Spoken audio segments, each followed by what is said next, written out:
Union mutual fund द्वारा अपना नया एनएफओ लॉन्च किया जा रहा है जो कि union diversified equity all cap active fund of fund के नाम से जाना जाएगा। इस एनएफओ के अंदर आप 1 सितंबर से लेकर 15 सितंबर 2025 के बीच में निवेश कर सकते हैं। वहीं अगर आप इस बीच में निवेश नहीं भी कर पाएंगे तो जब ये फंड दोबारा से रीओपन होगा तो भी आप इसके अंदर इन्वेस्टमेंट कर सकते हैं। आप जानते हैं इसकी स्कीम डिटेल के बारे में।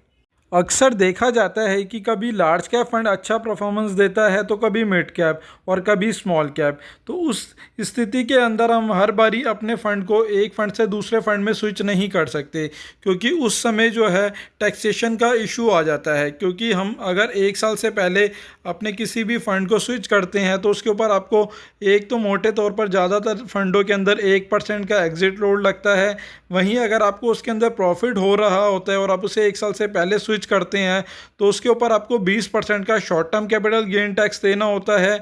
वहीं अगर आप 1 साल के बाद उसे स्विच या विड्रॉ करेंगे और आपका अमाउंट अगर ज़्यादा होता है, 1.25 लाख से ऊपर होता है, तो उसके ऊपर भी आपको 12.5% का टैक्स पे करना होता है। तो उस कंडीशन में इस तरीके का फ़ंड एक सूटेबल ऑप्शन रह सकता है। मोटे तौर पे देखें तो ये फ़ंड एक फ्लेक्सी कैप फ़ंड की तरह ही काम करने वाला है, जिसके अंदर आप तीनों ही मार्केट कैप के अंदर निवेश कर पाएंगे, लार्ज कैप, मिड कैप और स्मॉल कैप के अंदर।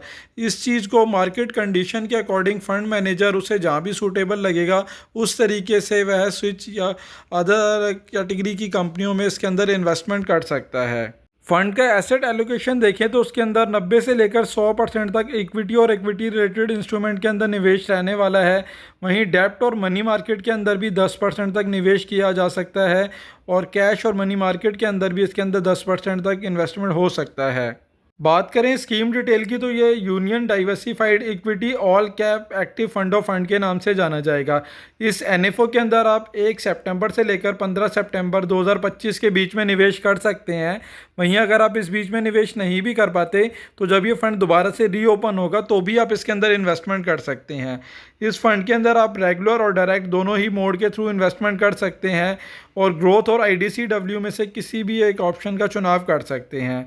इसके अंदर मिनिमम इन्वेस्टमेंट आप 1000 रुपये से कर सकते हैं। बात करें इसके बेंचमार्क की तो उसका benchmark BSE 500 index total return index का रहने वाला है। इसके फंड मैनेजर मिस्टर गौरव चोपड़ा और मिस्टर प्रतीक रहने वाले हैं। वहीं इस फंड के अंदर अगर आप 1 साल से पहले विड्रॉ करते हैं तो उसके ऊपर 1% का एग्जिट लोड लगेगा और 1 साल के बाद विड्रॉ करेंगे तो उस पर किसी प्रकार का कोई एग्जिट लोड नहीं है। वहीं दोस्तों, अगर आप इस फंड के अंदर निवेश की सोच रहे हैं तो इन्वेस्टमेंट से पहले एक बार अपने फाइनेंशियल एडवाइज़र से सलाह ज़रूर ले लें और आपका नज़रिया लॉन्ग टर्म का हो तो ही आप इसके अंदर इन्वेस्टमेंट की सोचें।